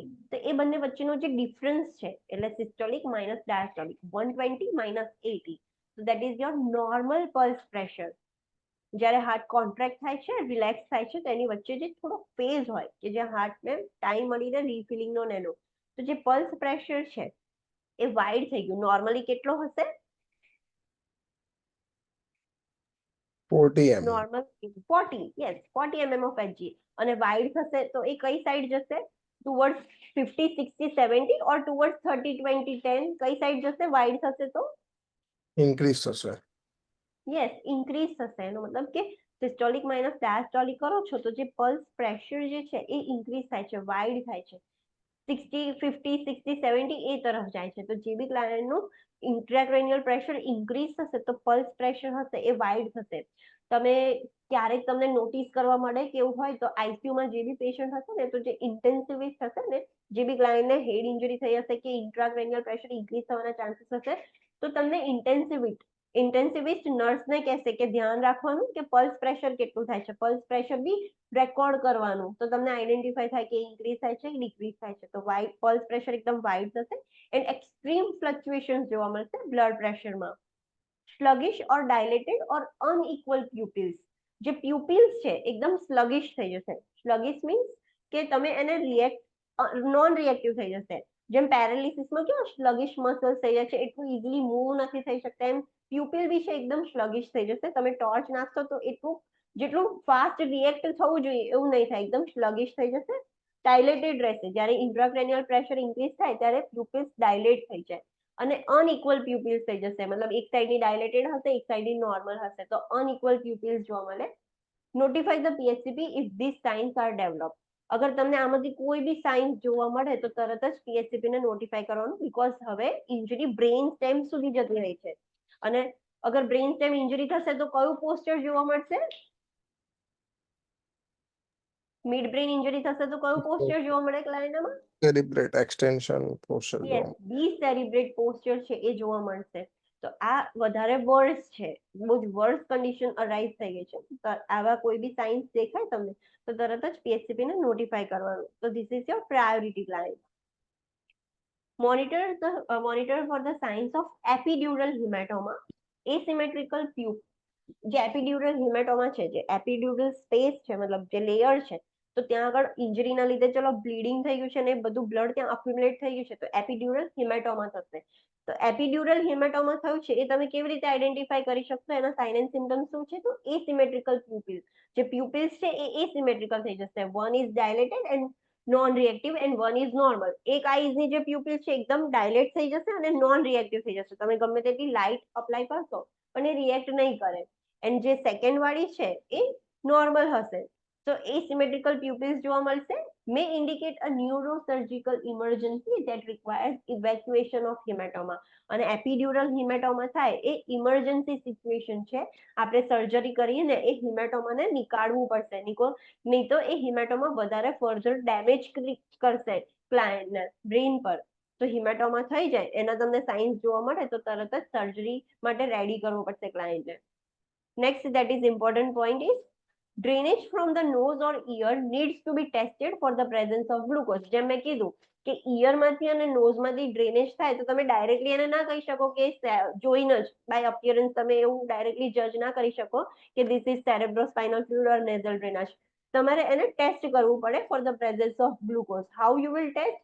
તો drainage that is positive for glucose as tested with the reagent strips indicates the leakage of CSF. જો પોઝિટિવ આવે ગ્લુકોઝ માટે તો એનો મતલબ કે એ CSF છે. The PHCP must be notified immediately if the drainage test positive for glucose. અને drainage test positive આવે તો તરત જ PHCP ને નોટિફાઈ કરવાનું. How you will test the drainage for glucose? કેવી રીતે ટેસ્ટ કરવાનું? ગ્લુકોમીટર પોઝિટિવ ગ્લુકોઝ ટેસ્ટ આવે. Yes, same as blood sugar level આપણે ચેક કરીએ છીએ, બટ સેમ્પલ બ્લડની જગ્યાએ આપણે શું છે કે જે ડ્રેનેજ આવે છે એ ડ્રેનેજ મૂકીએ છીએ અને ગ્લુકોમીટર પર વેલ્યુ બતાવશે કે આટલું ગ્લુકોઝ છે. અગર વેલ્યુ બતાવે તો એનો મતલબ કે CSF છે, અને એરર આવે કોઈ વેલ્યુ જ ના બતાવે બટ એવું નહીં કે એક જ વખતમાં મૂકી દીધું, બીકોઝ સમટાઈમ્સ આપણે બ્લડ ગ્લુકોઝ બી ચેક કરીએ છીએ તો એરર આવે છે. તો એક વખત ક્રોસ વેરીફાઈ કરી લેવાનું કે એકચ્યુઅલીમાં એરર આવે છે કે મારથી મિસ્ટેક થઈ છે. તમે કન્ફર્મ કરી લો કે હા એરર જ છે, બ્લડ ગ્લુકોઝ શો નથી થતું, તેનો મતલબ કે ડ્રેનેજ છે. અને બ્લડ ગ્લુકોઝ મતલબ સોરી ડ્રેનેજનું ગ્લુકોઝ શો થાય તો ઇટ મીન્સ કે CSF છે. તો that is the test to identify કે એ ડ્રેનેજમાં CSF છે કે ક્લિયર ડ્રેનેજ છે. Understand? Yes. Okay. Next condition is hydrocephalus. What do you mean by hydrocephalus? Fluid collection થઈ જાય બ્રેનમાં. Yes, કયું fluid? Cerebrospinal fluid. Cerebrospinal fluid, yes. તો એ accumulate થશે તો એ enlarge થઈ જશે, that is hydrocephalus. An imbalance of CSF absorption or production that is either the result of congenital complications or an acquired condition such as tumor, hemorrhage, infection or trauma. જ્યારે CSF નું absorption અને પ્રોડક્શનમાં imbalance થાય, normally in a healthy individual CSF production થાય અને absorb બી થાય, એટલે એ daily balance રહે છે કે જેટલું અમાઉન્ટ પ્રોડક્શન થાય છે એટલું એબ્ઝોર્બ બી થાય છે. પણ જ્યારે એમાં ઇમ્બેલેન્સ થઈ જશે કે એબનોર્મલી પ્રોડ્યુસ થશે અને એટલા અમાઉન્ટમાં એબ્ઝોર્બ નથી થતું, ઓર એલ્સ પ્રોડ્યુસ તો નોર્મલ થાય છે પણ એબ્ઝોર્પ્શન એબનોર્મલ થઈ ગયું છે, તો ક્યારે બી ઇમ્બેલેન્સ થઈ જાય તો એના લીધે હાઇડ્રોસિફેલસ થઈ જાય. એન્ડ ઇમ્બેલેન્સ કેમ થાય છે? તો due to congenital complications or else ક્લાયન્ટે અક્વાયર કર્યું છે, ક્લાયન્ટે ટ્યુમર ડેવલપ થયું છે, હેમરેજ થઈ ગયું છે, ઓર ઇન્ફેક્શન કે ટ્રોમા, એના લીધે જે CSF નું પ્રોડક્શન અને એબ્ઝોર્પ્શન છે એ ઓલ્ટર થઈ ગયું છે. Result in head enlargement and increase ICP. અગર અંદર ફ્લુઇડ વધશે તો હેડ એન્લાર્જ થશે અને અંદર ક્રેનિયમ પર પ્રેશર ઇન્ક્રીઝ થશે ડ્યુ ટુ ધેટ ફ્લુઇડ, તો ઇન્ટ્રાક્રેનિયલ પ્રેશર ઇન્ક્રીઝ થશે. એના ટાઈપ્સ છે કે હાઇડ્રોસિફેલસ છે, there are two types of hydrocephalus. First is communicating hydrocephalus માં શું થશે, તો it occurs as a result of impaired absorption within the subarachnoid space, obliteration of the subarachnoid cisterns or malfunction of the arachnoid villi. Normally જે CSF fluid produce થાય છે બ્રેનની અંદર, એ ક્યાંથી absorb થાય, તો જે આપણું સબએરેક્નોઇડ સ્પેસ છે બ્રેનનું, જે મેનિન્જિયલ લેયર્સ છે, તો સબએરેક્નોઇડ સ્પેસીસમાં વિલાઈ હોય છે. એ વિલાઈ શું કરશે કે એક્સ્ટ્રા જે બધું CSF છે એને એબ્ઝોર્બ કરીને ડાયરેક્ટ બ્લડ ફ્લોમાં મિક્સ કરી દેશે અને બ્રેનમાંથી નીકળી જશે એમ.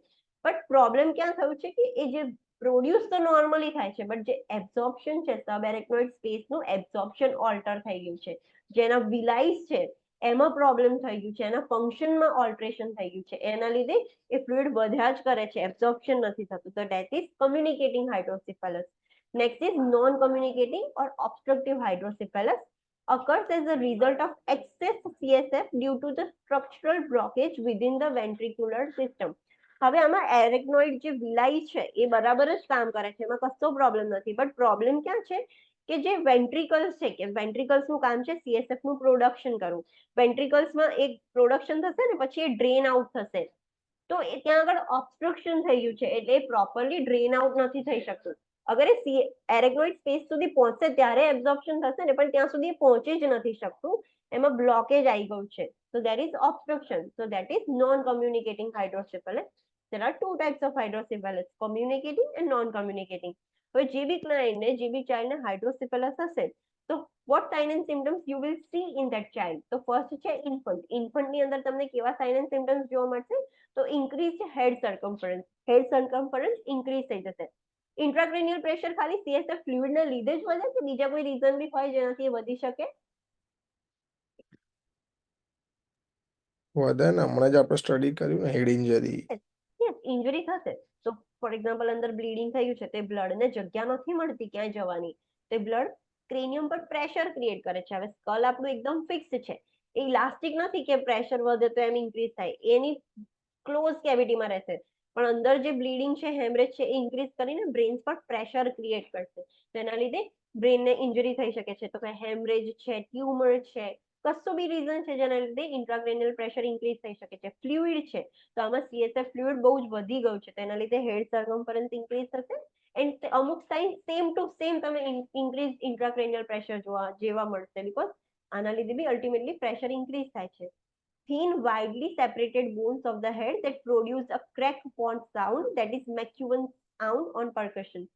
ક્લાયન્ટનું જે હાઇડ્રોસિફેલસ થયું છે, હેડ એનલાર્જ થશે, તો જે સૂચર્સ હોય, જે ઇન્ફન્ટ ચાઇલ્ડ છે એના સૂચર્સ જો એટલા એકદમ સ્ટ્રોંગ ના હોય જેવા એડલ્ટ ના હોય, તો થોડાક સેપરેટ, જે સૂચર્સ છે થોડાક સેપરેટેડ જોવા મળશે, જે બોન્સ છે બધા સેપરેટ જોવા મળશે, અને તમે એને પરકશન કરશો તો તમને ક્રેક્ડ પોટ જેવો સાઉન્ડ આવશે, દેટ ઇઝ મેક્યુઅન સાઇન્સ. એન્ટિરિયર ફોન્ટાનેલ એકદમ ટેન્સ અને બલ્જ થઈ જશે, નોન પલ્સેટિંગ જોવા મળશે. Suture will separate prior to the fontanel bunching.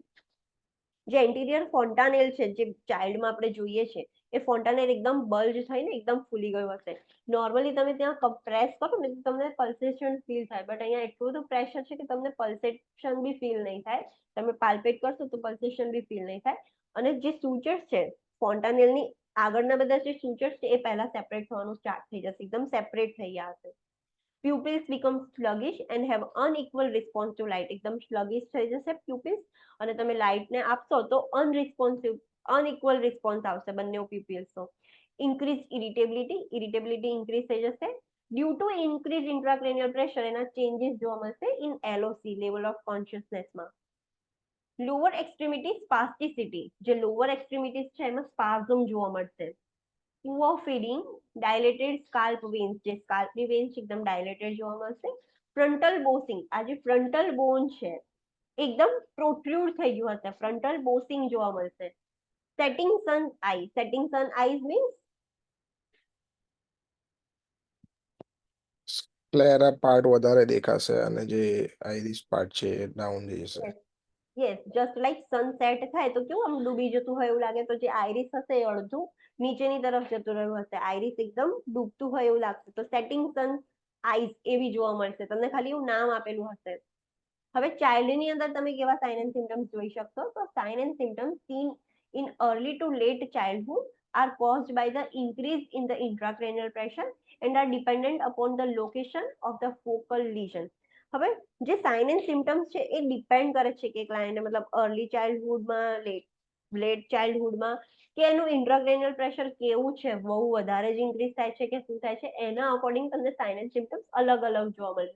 કઈ જગ્યાએ પ્રોબ્લેમ થયો છે, કઈ જગ્યાએ બ્લોકેજ થયું છે કે શું છે, દરેકના રીતે સાઇન એન્ડ સિમ્ટમ્સ અલગ હશે. બિહેવિયરલ ચેન્જીસ જોવા મળશે સચ એઝ ઇરિટેબિલિટી એન્ડ લેથાર્જી. જે બી ચાઇલ્ડ હશે એને હાઇડ્રોસિફેલસ હશે તો એ ઇરિટેબલ હશે અને લેથાર્જિક થઈ ગયું હશે. હેડેક ઓન અવેકનિંગ, જ્યારે ક્લાયન્ટ મોર્નિંગમાં ઉઠશે ત્યારે એને હેડેક થશે ચાઇલ્ડને. નોઝિયા એન્ડ વોમિટિંગ જોવા મળશે. એટેક્સિયા, એટેક્સિયા મીન્સ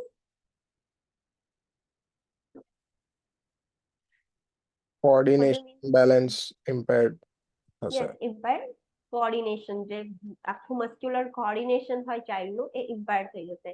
સ્ટ્રેબિસ્મસ જોવા મળશે. સ્ટ્રેબિસ્મસ મીન્સ ક્રોસ આઈ. યસ ક્રોસ આઈ, જે સ્ક્વિન્ટ આઈ કહીએ છીએ એ સ્ટ્રેબિસ્મસ જોવા મળશે. પેપિલેડીમાં, પેપિલેડીમાં એટલે આઈઝની જે પાછળનું જે ઓપ્ટિક ડિસ્ક છે એ પ્રેશરના લીધે ડાયલેટ થઈ ગયો હશે, એટલે એડિમેટસ થઈ ગયો હશે, તો પેપિલેડીમાં જોવા મળશે. અને લેટ સાઇન, ચાઇલ્ડની અંદર લેટ સાઇનમાં શું જોવા મળશે આપણને? તો high shrill cry and seizures, because એ હાઇડ્રોસિફેલસ એટલું સીઝર થઈ ગયું છે કે એના લીધે સીઝર્સ બી આવવાના ચાન્સીસ છે, અને જે ચાઇલ્ડ હશે એકદમ હાઈ શ્રીલ ક્રાય કરશે. હવે સર્જિકલી આપણે હાઇડ્રોસિફેલસ થયું છે, ઓબ્સ્ટ્રક્શન થઈ ગયું છે, તો આપણે એને સર્જિકલી એ ફ્લુઇડને રિમૂવ કરવું પડશે, બીકોઝ અગર આપણે નહીં રિમૂવ કરી અંદરનું અંદર રહેવા દઈશું તો એ ઇન્ક્રીઝ જ થયા કરશે. એબ્ઝોર્પ્શન તો એનું થતું જ નથી, ખાલી પ્રોડક્શન થયા કરશે. તો સર્જિકલ ઇન્ટરવેન્શન શું કરી શકીએ આપણે? The goal of the surgical treatment is two prevent further CSF accumulation by bypassing the blockage and draining the fluid from the ventricles to the location where it can be reabsorbed. Main goal શું છે સર્જરીનો? આપણો main goal શું છે કે જે CSF accumulation છે એ બહુ વધારે ના થાય. તો આપણે કેવી રીતે એનું અક્યુમ્યુલેશન પ્રિવેન્ટ કરી શકીએ? તો જ્યાં બી બ્લોકેજ છે એને ડાયરેક્ટલી બાયપાસ કરી દેવાનું, અને ક્યાં આગળ કનેક્ટ કરી દેવાનું? વેન્ટ્રિકલ્સ થી બાયપાસ કરી દે છે. વેન્ટ્રિકલ્સ થી ડ્રેનેજ એવી જગ્યાએ લઈ જવાનું કે જ્યાં આગળ એ રીએબ્સોર્બ થઈ શકે, નોર્મલ સર્ક્યુલેશનમાં આવી જાય પાછું. તો આપણે મેઇન ગોલ એ છે કે આપણે બાયપાસ કરી દઈએ છીએ જે બ્લોકેજ છે એ.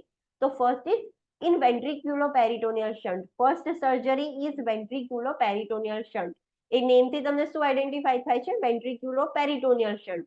What does it name? This name suggest? Ventricles is very Ventricles to peritoneal cavity bypass. Cavity. Yes, yes. Direct આપણે bypass એક shunt create કર્યું છે from the ventricles to the peritoneal cavity. In this, the CSF drains into the peritoneal cavity from the lateral ventricle. જે lateral ventricles છે આપણને ખબર છે કે in brain there are 4 ventricles. તો જે sides ના છે lateral ventricle એમાંથી ડાયરેક્ટ આપણે એક bypass create કર્યો છે to the peritoneal cavity. We can see in this image.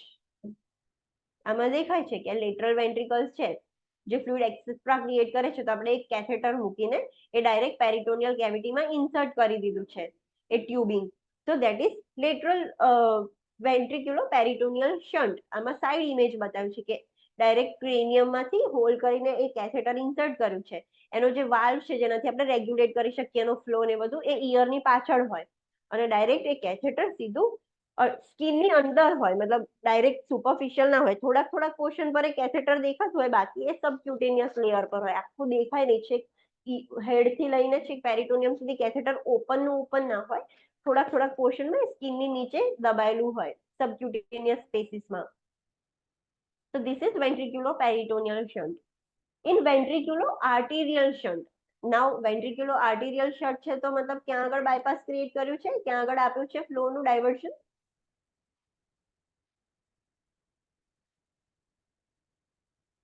In the atrium. એટ્રિયમની અંદર આપ્યું છે, તો ડાયરેક્ટલી બ્લડ સર્ક્યુલેશનમાં મિક્સ થઈ જશે. CSF drains into the right atrium of the heart from the lateral ventricle, bypassing the obstruction used in older children and in the children with pathological conditions of the abdomen. Ventriculo arterial shunt છે એનો મતલબ કે direct વેન્ટ્રિકલ્સમાંથી right એટ્રિયમમાં લાવી દે છે, direct bypass થઈ જાય છે.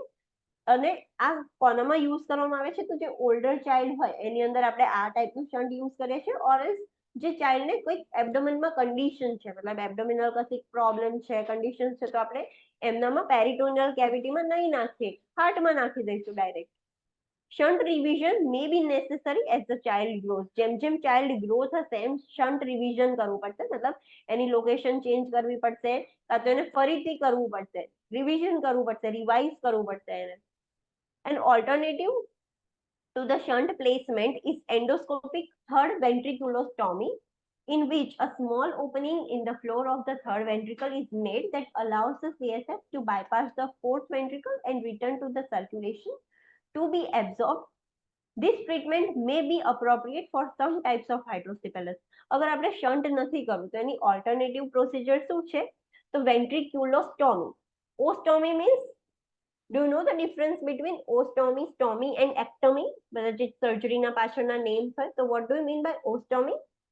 Cutting and opening. Opening. Yes, opening create કરીએ, that is ostomy. તો આપણે થર્ડ વેન્ટ્રિક્યુલોસ્ટોમી કરીએ છીએ, એટલે થર્ડ વેન્ટ્રિકલમાં એક સ્મોલ ઓપનિંગ કરીએ છીએ. તો એ સ્મોલ ઓપનિંગના લીધે શું થશે? એ ફોર્થ વેન્ટ્રિકલ છે એ ડાયરેક્ટલી બાયપાસ થઈ જશે અને સીધું જ બ્લડ સર્ક્યુલેશન એટલે કે સર્ક્યુલેશનમાં જઈને એ એબ્ઝોર્બ થઈ જશે. જેનો નોર્મલ પેસેજ છે કે થર્ડ પછી ફોર્થમાં જશે, પણ ફોર્થમાં નથી જવા દેવું, આપણે ડાયરેક્ટ એક ઓપનિંગ કરીને બાયપાસ કરી દીધું છે, ફોર્થ વેન્ટ્રિકલને વચ્ચેથી સ્કીપ કરી દીધું અને ડાયરેક્ટલી સર્ક્યુલેશનમાં એન્ટર થઈને રિટર્ન થઈને સીધું એમાં જ એબ્ઝોર્બ થઈ જશે. This treatment may be appropriate for the some type of hydrocephalus. બધા માટે આપણે વેન્ટ્રિક્યુલોસ્ટોમી ના કરી શકીએ. સમ સ્પેસિફિક ટાઈપ ઓફ હાઇડ્રોસિફલસ થયું હોય તો જ આપણે આ પ્રોસિજર કરી શકીએ છીએ. હવે કોઈ બી પ્રોસિજર કરવી છે, શન્ટ વાળી કે કોઈ બી પ્રોસિજર, તો એમાં pre operative intervention as a nurse, આપણું કામ સર્જરીનું નથી. આપણને એન્કલેક્સ ઓલરેડી પ્રી અને પોસ્ટ ઓપરેટિવ ઇન્ટરવેન્શન જ કહેશે, because surgery is not our scope of practice. તો being a nurse, pre operative intervention તમે શું કરશો? તો monitor intake and output, give small frequent feedings and tolerated until preoperative NPO status is prescribed. Pre operative પીરિયડમાં તમારે intake output ખાસ monitor કરવાનું ચાઇલ્ડનું અને સ્મોલ ફ્રીક્વન્ટ ફીડિંગ્સ આપવાના, એકદમ સ્મોલ ફીડિંગ્સ અને ફ્રીક્વન્ટલી તમે આપવાના, જેટલું ચાઇલ્ડ ટોલરેટ કરી શકે એટલું. જ્યાં સુધી એનપીઓ પર નથી મૂકતા ચાઇલ્ડને ત્યાં સુધી તમારે સ્મોલ ફ્રીક્વન્ટ મીલ્સ આપવાના. Reposition the head frequently and use the special devices such as an egg crate mattress under the head to prevent the pressure source. ક્લાયન્ટને ફ્રીક્વન્ટલી હેડને રીપોઝિશન કરતું રહેવાનું, એટલે જે ફ્લુઇડ છે મતલબ ડિસ્ટ્રીબ્યુટ થઈ શકે, સીએસએફ ફ્લુઇડ છે એ ડિસ્ટ્રીબ્યુટ થઈ શકે. તો ફ્રીક્વન્ટલી તમારે બિફોર સર્જરી કરવાની છે, પણ ત્યાં સુધી તો તમારે મેનેજ કરવું પડશે. તો હેડને ફ્રીક્વન્ટલી રીપોઝિશન કરવાનું અને પ્રેશર સોર્સ એટલે કે પ્રેશર અલ્સર્સ ના થાય એના માટે એગ ક્રેટ મેટ્રેસ આવે. You can C on Google કે એ મેટ્રેસ હોય તો મતલબ થોડાક એગ્સ, ફોર એક્ઝામ્પલ એક એગ્સ બધા લાઈનમાં મૂક્યા હોય તો કેવું દેખાય, વચ્ચે વચ્ચે બલ્જિંગ પોર્શન, તો એવા ટાઈપની સ્પેશિયલ મેટ્રેસ આવે કે જે બધે પ્રેશર ક્રિએટ ના કરે બોડી પર. Prepare the child and family for the diagnostic procedures and surgery.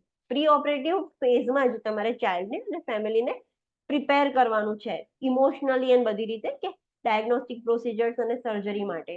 હવે ક્લાયન્ટની સર્જરી, ચાઇલ્ડની સર્જરી થઈ ગઈ છે, તો being a nurse post operative intervention તમે શું કરશો? તો monitor vital science and neurological science. એના વાઇટલ સાઇન્સ મોનિટર કરવાના, સર્જરી પછી અને ન્યુરોલોજીકલ સાઇન્સ બી મોનિટર કરવાના. Position the child on an unoperated side to prevent the pressure on the shunt valve. ક્લાયન્ટને અનઓપરેટેડ સાઇડ પર રાખવાનું, એટલે ફોર એક્ઝામ્પલ લેફ્ટ સાઇડ આપણે લેટરલ જે વેન્ટ્રિકલ છે એમાં શન્ટ મૂક્યું છે, તો ક્લાયન્ટની રાઈટ સાઇડ પોઝિશન આપવાની, જે સાઇડ સર્જરી કરી છે એની ઓપોઝિટ સાઇડ આપવાનું, તો શન્ટ પર પ્રેશર, વાલ્વ પર પ્રેશર ના આવે. Keep the child flat if prescribed to avoid the rapid reduction of intracranial fluid. ક્લાયન્ટને તમે નોર્મલ સિટિંગ પોઝિશન આપી દેશો તો એ શન્ટના લીધે શું થશે? રેપિડલી બધું જ જે વેન્ટ્રિકલ્સનું ફ્લુઇડ છે બધું જ સીધું પેરિટોનિયલ કેવિટીમાં જતું રહેશે, તો રેપિડલી રિડ્યુસ થઈ જશે ઇન્ટ્રાક્રેનિયલ ફ્લુઇડ. તો એ રેપિડ રિડક્શન ના થાય એ પ્રિવેન્ટ કરવા માટે આપણે ચાઇલ્ડને ફ્લેટ રાખવાનું, એક સાથે બધું જ ફ્લુઇડ ના જતું રહે, ધીરે ધીરે જાય, જે એક્સ્ટ્રા ફ્લુઇડ હોય એટલું જ જાય. Observe for the increased ICP. If the increased ICP occurs, elevate the head of the bed to 15 to 30 degrees to enhance the gravity flow through the shunt. અગર તમે સુપાઇન પોઝિશન રાખી છે અને નોર્મલ કેથેટરથી નોર્મલ ફ્લો નથી થતું તો pressure increase થશે, તો તમને આઈડેન્ટિફાઈ થશે પ્રેશર ઇન્ક્રીઝ થશે તો જેવું તમને આઈડેન્ટિફાઈ થાય કે અંદર પ્રેશર ઇન્ક્રીઝ થાય છે તો બેડ એલિવેટ કરવાનો, તો ગ્રેવિટીથી બધું એક્સ્ટ્રા જે ફ્લુઇડ છે CSF ફ્લુઇડ એ બધું નીચે જતું રહેશે પેરિટોનિયલ કેવિટીમાં. મેજર હેડ સર્કમ્ફરન્સ, સર્જરી પછી તમારે હેડ સર્કમ્ફરન્સ મેજર કરતું રહેવું પડશે. Monitor for the signs of infection and assess dressing for drainage. તમે કશું ઇન્સર્ટ કરો તો ચાન્સીસ છે કે aseptic technique, lack of aseptic technique કે કોઈ બી રીઝનથી ઇન્ફેક્શન થઈ જાય, તો ઇન્ફેક્શનના સાઇન્સ મોનિટર કરવાના અને એમાંથી જે ડ્રેનેજ થતું હોય તો એ બી મોનિટર કરવાનું. Monitor intake and output, provide comfort measures and administer medications as prescribe. ક્લાયન્ટને, તમારા ચાઇલ્ડને કમ્ફર્ટ કરો પ્રોવાઈડ કરવાનું છે કે ચાઇલ્ડ કમ્ફર્ટેબલ રહેવું જોઈએ અને જે બી મેડિકેશન્સ પ્રિસ્ક્રાઇબ કર્યું હોય PHCP એડમિનિસ્ટર કરવાની. Instruct the parents on how to recognize shunt infection or malfunction. Client life time સુધી તો હોસ્પિટલાઇઝ નહીં હોય, તમે એને ડિસ્ચાર્જ કરશો તો તમારે પેરેન્ટ્સને સમજાવવાનું છે કે તમે ઘરે કેવી રીતે રેકોગ્નાઇઝ કરશો કે જ્યાં સ્ટન્ટ ક્રિએટ કર્યું છે એમાં ઇન્ફેક્શન થયું છે કે માલફંક્શન થયું છે. માલફંક્શન થશે તો ક્લાયન્ટને સેરેબ્રોસ્પાઇનલ પ્રેશર ઇન્ક્રીઝ થઈ જશે, તો એના સાઇન એન્ડ સિમ્ટમ્સ પેરેન્ટ્સને આપણે સમજાવવાના કે ઇન્ફેક્શન થાય તો આ સાઇન એન્ડ સિમ્ટમ્સ છે, માલ ફંક્શન થાય તો આ સાઇન એન્ડ સિમ્ટમ્સ છે, તો એ લોકો રેકોગ્નાઇઝ કરી શકે. If an infant irritability, lethargy, feeding poorly and a high shield cry may indicate the shunt malfunction or infection. અગર ઇન્ફન્ટ છે અને એમાં તમને ઇરિટેબિલિટી જોવા મળે છે, એકદમ લેથાર્જિક થઈ ગયું છે પોસ્ટ ઓપરેટિવલી સર્જરી કર્યા પછી, ફીડિંગ એનું પ્રોપર નથી, પુઅર ફીડિંગ કરે છે, એકદમ હાઈ શીલ્ડ ક્રાય કરે છે, તેનો મતલબ કે એ બધા ઇન્ટ્રાક્રેનિયલ પ્રેશર ઇન્ક્રીઝ થવાના ચાન્સીસ છે ઓર એલ્સ ક્લાયન્ટને ઇન્ફેક્શન થઈ ગયું છે. હવે ટોડલર હોય તો ટોડલરમાં તમને હેડેક જોવા મળે or lack of appetite are the earliest common sign of shunt malfunction. એનું શન્ટ માલફંક્શન થઈ ગયું છે, નોર્મલી ફ્લુઇડ ડ્રેન નથી કરતું અત્યારે, તો ઇન્ટ્રાક્રેનિયલ પ્રેશર ઇન્ક્રીઝ થશે, તો ટોડલરની અંદર આવા બધા સાઇન સિમ્ટમ્સ જોવા મળશે, હેડેક છે, લેક ઓફ એપેટાઇટ છે, એ બધા અર્લી સાઇન્સ છે, તો તમે તરત જ રેકોગ્નાઇઝ કરી શકો કે ચાઇલ્ડનું જે ટોડલર છે એનું શન્ટ માલફંક્શન છે, પ્રોપરલી વર્ક નથી કરતું. In older child an indicator for shunt malfunction is alteration in the child's level of consciousness. જે ઓલ્ડર ચાઇલ્ડ હશે તો એમાં કેવી રીતે તમે આઈડેન્ટિફાઈ કરશો કે એનું શન્ટ બરાબર વર્ક નથી કરતું, તો એની જે કોન્શિયસનેસ છે એ ઓલ્ટર થશે, ધીરે ધીરે કેવું થશે, એ એકદમ અલર્ટ હશે કે સેમી કોન્શિયસ ઓર અનકોન્શિયસ થઈ જશે.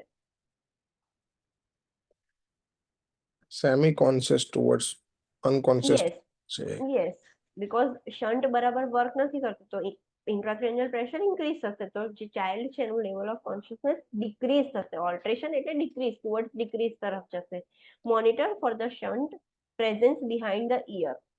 જે શન્ટ છે મતલબ ઇયરની પાછળથી આપણે છે તો ત્યાં બી મોનિટરિંગ કરવાનું કે એકચ્યુઅલીમાં મતલબ પ્રોપર છે કે નહીં, એની પોઝિશન પર છે કે નહીં એ જોવાનું, તો એ મોનિટર કરવાનું. Next, the important point is a high shrill cry in an infant can be a sign of increased ICP. આ જે બધા રેડ પોઈન્ટ્સ છે એ કેમ ફોકસ કરે છે, because sometimes there might be chance કે તમને આના ઉપર ફોકસ કરીને ક્વેશ્ચન પૂછી શકે, તો જે ચાઇલ્ડની અંદર, ઇન્ફન્ટની અંદર ઇન્ક્રીઝ આઈસીપી ઇન્ક્રીઝ થયું છે તેનું શું મેઇન સાઇન છે, તો ચાઇલ્ડમાં હાઈ શ્રીલ ક્રાય. તમને કોઈ સિનારીઓમાં ખાલી એટલું લખાઈને આવે કે તમે ઇમરજન્સી નર્સ છો અને કોઈ પેરેન્ટ્સ લઈને આવ્યા છે, the infant is crying with a high શીલ ક્રાય, તો તમને ખબર પડવી જોઈએ કે ઓકે ત્યાં આગળ ઇન્ટ્રાક્રેનિયલ પ્રેશર ઇન્ક્રીઝ થયું છે, તમારે સસ્પેક્ટ કરવાનું, ડાઉટ રાખવાનું, પછી બીજા બધા આગળ વાંચશો એના ફીચર્સ તો તમે કન્ફર્મ કરી શકશો. તો this are the important points જે તમારે યાદ રાખવાના છે. Okay, so let's do a quick revision કે આજે આપણે શું જોયું. So today we have seen first condition આપણે કઈ જોઈ, cerebral palsy. cerebral palsy. Cerebral palsy means movement, muscle tone, yes, impaired થઈ બ્રેન જાય. ની અંદર ડેમેજ થયું છે સ્પેસિફિક રિજન્સમાં, એના લીધે જે ચાઇલ્ડ છે એની પોસ્ચર ઇમ્પાયર થઈ ગયું છે, એનું મસલ ટોન ઇમ્પાયર થઈ ગયું છે, એની મૂવમેન્ટ્સ બધી ઇમ્પાયર થઈ ગઈ છે, આખું મોટર સિસ્ટમ ઇમ્પાયર થઈ ગયું છે, તો દેટ ઇઝ સેરેબ્રલ પાલ્સી. આપણે એનું અસેસમેન્ટ જોયું હતું કે જે બી ક્લાયન્ટને સેરેબ્રલ પાલ્સી હોય તેમાં કેવા સાઇન એન્ડ સિમ્ટમ્સ જોવા મળે અને એનું ઇન્ટરવેન્શન જોયું હતું. સેરેબ્રલ પાલ્સીને આપણે સર્જિકલી કે કોઈ બી રીતે ટ્રીટ નથી કરી શકવાના, એને લાઈફ લોંગ મતલબ ચાઇલ્ડને આપણે સાચવવું પડે. That is the main intervention. અને આપણે સર્જિકલી ક્યોર કે એવું કશું કરી નથી શકવાનું. એની કોઈ સ્પેશિયલ મેડિકેશન નથી. બસ જેના સિમ્પટમ્સ છે આપણે એનું ધ્યાન રાખવાનું છે. Second condition we have seen that is head injury. Head injury means And damage brain, parts of brain or layer of brain. Yes કોઈ બી મિકેનિકલ ફોર્સ આવ્યું છે જેના લીધે સ્કાલ્પ, સ્કલ, મેનિન્જીસ અને બ્રેન ડેમેજ થાય છે. How many types of head injury are there? Two types. Two types. Which were they? Open and close. Open and closed head injury. Okay. Open head injury માં શું થશે? Open head injury means you can see like penetration કે એવું કઈ damage. Like it, Fracture હશે skull માં, or else something gets penetrated in the skull. Okay, that is open head injury. And closed head injury means it's not visible, but you know, you can identify the like signs, like you know, Okay. attachment થઈ જશે, then which one is more dangerous, open head injury or closed head injury? close Close. dangerous. Why? Because it is not visible from outside, so we cannot you know, like severity we cannot. No, that is not the reason behind why it is. વધી જશે તો એનાથી જે internal complication વધી જાય એના લીધે close head injury. Yes, because એમાં ડ્રેનેજ નથી થઈ શકવાનું. ઓપન હશે તો અગર અંદર બ્લીડિંગ થાય છે કે કશું બી થાય છે તો એ ડ્રેન આઉટ થશે. બ્રેનની અંદર પ્રેશર ક્રિએટ નહીં કરે. બટ ધીસ ઇઝ ક્લોઝ, તો અંદર ઇન્જરી થઈ હશે તો એ ક્યાં જશે? એ ક્લોઝ વોલ્ટની અંદર જ પ્રેશર ઇન્ક્રીઝ કરશે અને ઇન્ટ્રાક્રેનિયલ પ્રેશર ઇન્ક્રીઝ કરશે. That's why it is more severe. Not due to the, we cannot assess the severity એના બેસિસ પર નહીં, but due to the closed vault એ અંદર ઇન્જરીના લીધે ઇમ્પેક્ટ થઈ શકે છે. That's why it is more serious. પછી એના મેનિફેસ્ટેશન જોયા હતા. તો મેઇન મેનિફેસ્ટેશન બ્રેન ઇન્જરી થશે એટલે ઇન્ટ્રાક્રેનિયલ પ્રેશર ઇન્ક્રીઝ થશે. That is the main sign and symptom. અને એના બી આપણે બે જોયા હતા કે અર્લી સાઇન્સ શું હોય. અગર ઇન્ટ્રાક્રેનિયલ પ્રેશર ઇન્ક્રીઝ થઈ જશે તો એમાં અર્લી સાઇન્સ કયા જોવા મળશે એન્ડ લેટ સાઇન્સ આપણને કયા જોવા મળશે, દેટ વી હેવ સીન. પછી ઇન્ટરવેન્શન જોયું હતું કે અગર ક્લાયન્ટને હેડ ઇન્જરી થઈ છે અને for example intracranial pressure increase થઈ ગયું છે, તો as a nurse what you will do, interventions આપણે જોયું હતું. એમાં ખાસ આપણે બધી વસ્તુ યાદ રાખવાની હતી. That is seizure precaution. આપણે સીઝર પ્રિકોશન્સ પર ફોકસ કર્યું હતું. અને તમને ઇન્જરી પરથી અગર એ ઇન્જરી વધે છે, ઇન્ટ્રાક્રેનિયલ પ્રેશર વધારે ઇન્ક્રીઝ થાય છે, તો એ બ્રેન સ્ટેમને ઓલ્ટર કરશે. તો બ્રેન સ્ટેમ અગર ઇન્વોલ્વ થઈ જશે એ ઇન્જરીમાં તો કયા સાઇન એન્ડ સિમ્પટમ્સ આવશે, ધેટ વી હેવ સીન. અને અગર એ સાઇન એન્ડ સિમ્પટમ્સ આવે તો તરત જ PHCP ને નોટિફાઈ કરવાનું. Okay, next condition, next, okay, that is the most important thing. બીજી એક ઇમ્પોર્ટન્ટ થિંગ છે CSF fluid testing. How you will identify that કે નોઝ નેઝલ ડ્રેનેજ અને ઇયર ડ્રેનેજ છે એ CSF જ છે? So we need to do glucose test with strip. Yes, we need to perform a glucose test, same as blood glucose monitoring. Same strip, same device, just we have to replace the blood with the drainage. જે બી drainage છે એ આપણે sample તરીકે use કરીને glucose test કરવાનું. So we can identify કે એ CSF છે કે nasal drainage or ear drainage છે. Next condition we have seen is hydrocephalus. What do you mean by hydrocephalus? Fluid accumulation in the brain. Fluid અક્યુમ્યુલેટ થાય છે. જે CSF fluid છે એના production અને એબ્ઝોર્પ્શનમાં બેલેન્સ નથી રહ્યું. એબનોર્મલી પ્રોડ્યુસ થાય છે ઓર એલ્સ એબનોર્મલી એબ્ઝોર્બ નથી થતું. તો એના લીધે એ ઇન્ક્રીઝ થયા કરશે અને hydrocephalus it can create the hydrocephalus. પછી આપણે એના ટાઈપ્સ જોયા હતા, communicating and non communicating. what happens in communicating hydrocephalus? There is impairment of absorption. Yes, જે સબએરેક્નોઇડ સ્પેસીસ છે જેની અંદર વિલાઈ છે એમાં એનું ફંક્શન ઓલ્ટર થયું છે. એટલે કમ્યુનિકેશન તો છે એબ્ઝોર્પ્શન અને પ્રોડક્શન અને એબ્ઝોર્પ્શન વચ્ચે, પણ એ એબ્ઝોર્બ થતું નથી, માલ ફંક્શન થયું છે. So that is communicating hydrocephalus. And non communicating hydrocephalus means Obstruction of There are હવે બંને વચ્ચે electrical system. યસ, બંને વચ્ચે કોઈ કમ્યુનિકેશન જ નથી, વચ્ચે ઓબ્સ્ટ્રક્શન થયું છે. તો પ્રોડ્યુસ થશે તો એ સબએરેક્નોઇડ સ્પેસ સુધી જઈ જ નથી શકતું કે જ્યાં જઈને એબ્ઝોર્બ થઈ શકે. તો ધેર ઇઝ ઓબ્સ્ટ્રક્શન. તો એના લીધે નોન કમ્યુનિકેટિંગ હાઇડ્રોસેફેલસ ડેવલપ થશે. આપણે અસેસમેન્ટ જોયું હતું કે ક્લાયન્ટને હાઇડ્રોસેફેલસ થશે તો in infant what sign and symptoms we can see. એમાં બી ઇન્ટ્રાક્રેનિયલ પ્રેશર ઇન્ક્રીઝ જ થશે. તો એ સાઇન એન્ડ સિમ્ટમ્સ આપણને જોવા મળશે જ હાઇડ્રોસિફિલસ ની અંદર. તો ઇન્ફન્ટ ની અંદર કયા સાઇન એન્ડ સિમ્ટમ્સ જોવા મળશે? ચાઇલ્ડ ની અંદર ડ્યુરિંગ અર્લી ફેઝિસ અને લેટ ફેઝિસ આપણે કયા સાઇન એન્ડ સિમ્ટમ્સ જોઈશું એ આપણે જોઈશું. હવે હાઇડ્રોસિફિલસ છે તો આપણે એમાં વેઇટ નહીં કરી શકીએ કે એની જાતે એ રિઝોલ્વ થાય. એ ના થાય રિઝોલ્વ, આપણે એને કરવું પડશે. તો આપણે સર્જિકલી જ એને ટ્રીટ કરવું પડશે. અને મેઇન ગોલ શું છે કે જે ઓબ્સ્ટ્રક્શન છે એને આપણે બાયપાસ કરી દઈએ છીએ. તો એમાં 2 સર્જરી કરીએ છીએ. First one was VP shunt, ventricular peritoneum. VP shunt. Yes, VP shunt. એમાં ડાયરેક્ટ જે લેટરલ વેન્ટ્રિકલ્સ છે એનું ઓપનિંગ સીધું પેરિટોનિયલ કેવિટીમાં કરી દઈશું. તો એ બધું ડ્રેન થઈને પેરિટોનિયલ કેવિટીમાં જઈને સર્ક્યુલેશનમાં મિક્સ થઈ જશે. Second surgery was Ventricular artery. Yes, એમાં આપણે આ એટ્રિયમ જોડે કનેક્ટ કરીએ છીએ, રાઈટ એટ્રિયમમાં. અને અગર સ્પેસિફિક આપણે આ શન્ટની જગ્યાએ બીજી કશી પ્રોસિજર કરવી હોય તો કઈ પ્રોસિજર હતી? Fourth ventricle bypass કરવાનું. યસ, ફોર્થ વેન્ટ્રિકલ એટલે થર્ડ વેન્ટ્રિક્યુલોસ્ટોમી કરી દઈએ છીએ, ઓપનિંગ કરી દઈએ છીએ. એટલે કે ફોર્થ વેન્ટ્રિકલમાં એ ફ્લુઇડ જતું જ નથી, ડાયરેક્ટ જ સર્ક્યુલેશનમાં રિટર્ન થઈ જાય છે, મિક્સ થઈ જાય છે. આપણે ફોર્થ વેન્ટ્રિકલને બાયપાસ કરી દીધું. એઝ અ નર્સ આપણે પ્રી ઓપરેટિવ ઇન્ટરવેન્શન્સ જોયા હતા કે સર્જરી પહેલા આપણે શું ધ્યાન રાખવાનું, and then we have seen post operative interventions કે સર્જરી થઈ જાય પછી આપણે શું ધ્યાન રાખવાનું. અગર ઇન્ફન્ટમાં ઇન્ટ્રાક્રેનિયલ પ્રેશર ઇન્ક્રીઝ થશે તો how you will identify main characteristic features કયા છે? High pitched cry. High yes, shriek. High shrill cry. એ ઇન્ફન્ટ એ સાઇન છે કે ઇન્ફન્ટ ની અંદર ઇન્ટ્રાક્રેનિયલ પ્રેશર ઇન્ક્રીઝ થયું છે. એની doubt in this topic? No. Okay, તો સી યુ. નો, કાલથી તો તારા મેમ જ લેક્ચર લેશે. Okay, so revise this topics. તો તમારા જે ડાઉટ છે એ આજે ને આજે ક્લિયર થઈ જાય. તમે રિવિઝન કરી દેશો તો તમને એકદમ ટોપિક્સ ક્લિયર થઈ જશે અને યાદ રહી જશે. Okay, thank you. Thank you, Thank ma'am. you.